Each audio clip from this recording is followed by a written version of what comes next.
things. Women are there to please him.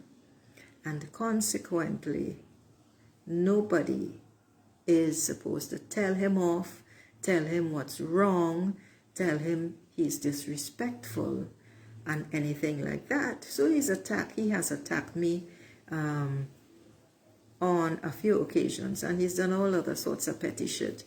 That's what small people do. That's what small people do. I've let that go. He did me a great service by pushing me to leave because of the insulting comments, and I don't have to put up with that. But what he did for me today, he didn't do anything to me. What he did for me. So I have finished grooming my beautiful dog, and she looks magnificent after 2 hours of brushing and deknotting and whatever. So I go to check his mother's apartment, his grandmother's apartment, to ensure that she has everything. So while sorting out stuff for her before I left, I went to put some stuff in the bin, which is in the kitchen.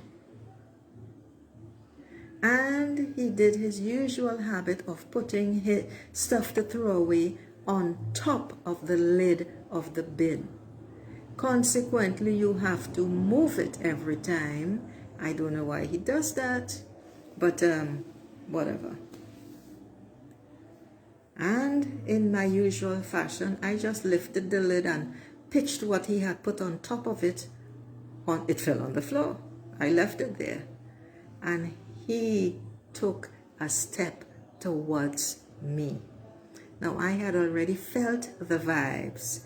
Very unpleasant. Walking into the living room and then into the kitchen. So I was wary. The beautiful part is that, you see, like a lot of men, he's very stupid. Like a lot of bullies, he's very stupid and ignorant. And he doesn't believe that anyone, especially women, should, ought to, or will stand up to him, even though I have done it every single time. But I'm no longer in the house. I'm not belaboring a point here. I'm ensuring that you all know the background. So when he took a step towards me, I became very still.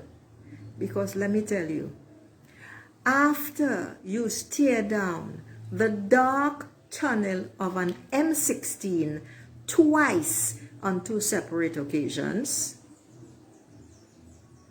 after you face down a man with a 12-inch blade who came to stab you literally to death right there, and another who pulled a machete on you to chop you up, not one fucking thing scares you. And in my case, the only thing that has ever scared me is my anger. That's it. And because of that, I always rein myself in. And this time, even though I was prepared to literally gut him verbally and eat him from his belly right up to his chest, I walked away. I walked away.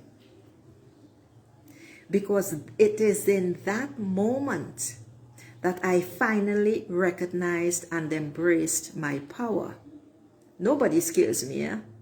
Nothing scares me. I'm not kidding. I'm not exaggerating. It's my anger and the rage and the knowledge of the things that I am capable of that keeps me in line.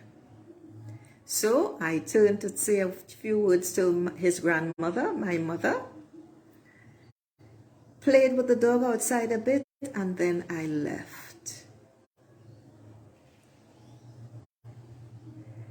Otherwise, it would have been a very different story. And this is what I want to bring to you all. It is not always necessary to respond in any way verbally or to react in tense situations. You heard that? In tense situations, it is not necessary to respond verbally or physically. And definitely no reaction. That is where you lose your power when you react. The response, you have to become just like the wolves who turn tail. They are not cowards and just slink away because they know they can come back to fight another day.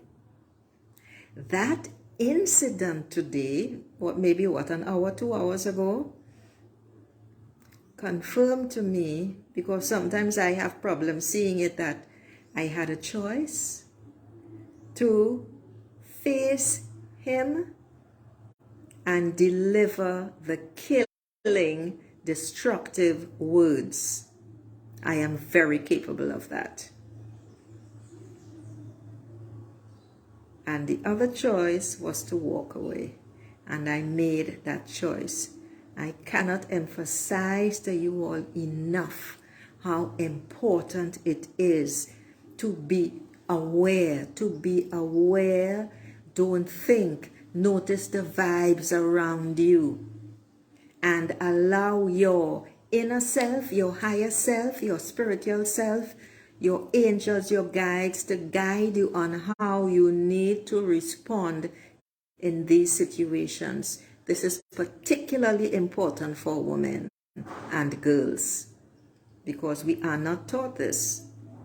I just had to come on to share this. This, beautiful souls, is power. Ciao.